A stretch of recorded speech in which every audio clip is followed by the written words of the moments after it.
Hi guys, Kevin here. Today, this microfiber dust mop and I would like to show you how we clean the music room in this ancient house. We're going to start with the walls and the chandelier and work our way down to the floor. We're also going to clean the two grand pianos in the room.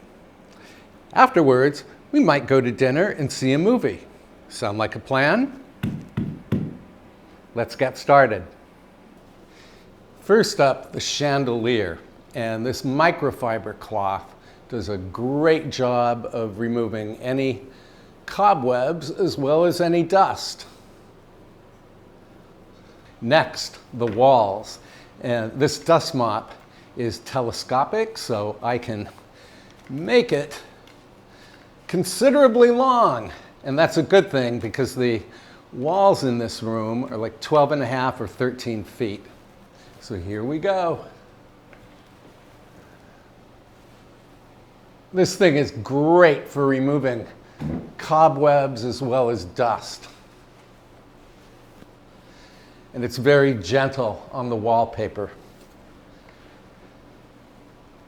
Now, the window hangings don't look so bad. Normally I would vacuum them, but I don't think they need it today. Next up, the pianos. Here's the Steinway, which has a satin finish, and here's the Yamaha, which has a highly polished finish. Let's start with the Steinway. Pianos really only need 3 cleaning supplies: a microfiber cloth, a slightly damp terry cloth, and some common isopropyl alcohol. I'll show you how to use this stuff in just a moment.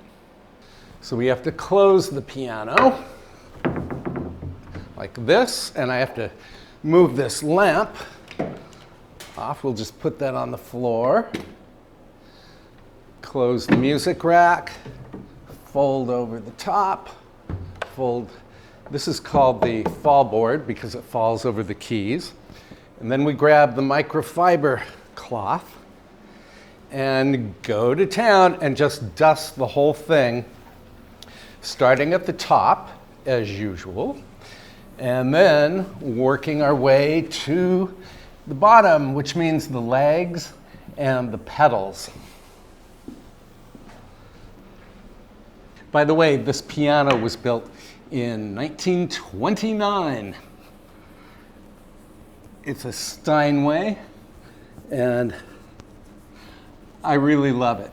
It's got a great tone.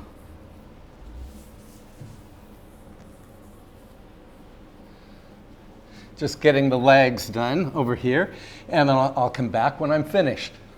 And then we can open the music rack and dust that.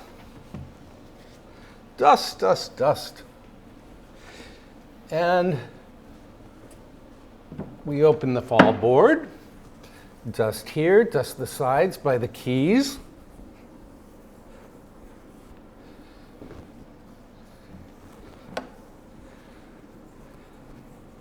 And then, speaking of keys, let me show you where the isopropyl alcohol comes in handy. Scratch that. I'm going to first do the dusting of the Yamaha. It's really dusty. I should probably mention that if you have a piano, please don't put anything on top of it. I know in a lot of homes and certainly in old movies, whenever we see a grand piano, it's like filled to the brim with photographs or maybe a great big giant vase of flowers. But what happens is that the photographs, as they get moved around, they can scratch the finish on the piano. And even worse would be a vase of flowers, because should it tip over, you'll get water that can enter the mechanics of the piano and really gum up the works. And boy, is that expensive to fix. So nothing on a piano, okay? Now, the fall board on this Yamaha has a lot of fingerprints, mostly from me, from opening the fall board and closing it. So here's where just a barely damp cloth. This is just a dishcloth or it's a terry cloth, okay? And again, just barely damp. And that should remove the fingerprints. If it doesn't, if the fingerprints are greasy or oily, then you can add just a drop of Dawn dishwashing liquid or some other dishwashing soap. And that should remove any of the oil or grease. Now, here's where the isopropyl alcohol comes in handy. I'm just putting it on a simple terry cloth rag. The alcohol is great because it not only removes fingerprints and oils, but it also sterilizes the keys. So it gets rid of all the germs from germy fingers. And we just clean the keys.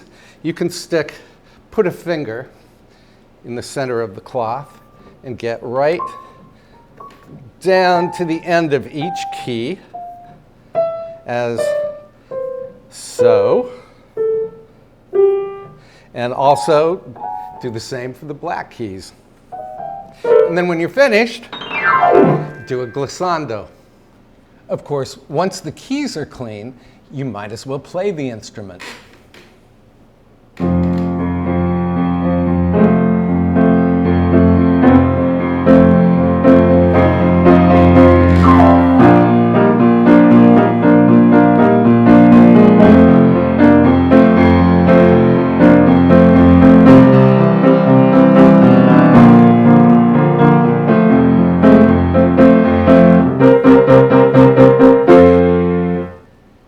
Okay. And finally, we get to vacuum the floor. And for this, I have absolutely nothing to teach you. We'll just vacuum the floor.